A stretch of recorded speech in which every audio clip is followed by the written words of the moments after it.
Hey guys, I'm talking today just about the technique that I used with aluminum foil to make this tin roof. As you can see, I kind of did it in strips, and there's a pattern that I was able to kind of press into the foil before painting it to make it look like this tin roof. This is the template that I made in order to press the pattern in.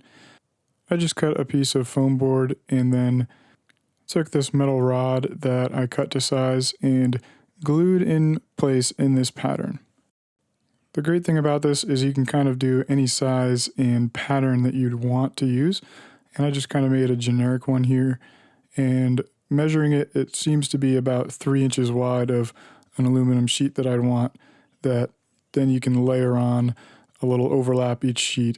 And so I marked out 3 inches here and cut the foil to size. For cutting the foil nice and straight, I did have some success with a razor blade, but it also was very frustrating sometimes and would just rip. And so probably the best success was with a scissor. You just have to be sure to be nice and straight. The nice thing though about this technique is as long as you make it a little bit bigger to begin with, you can always cut off the edges to the exact size that you want later. So with that cut down, I brought it over to the template.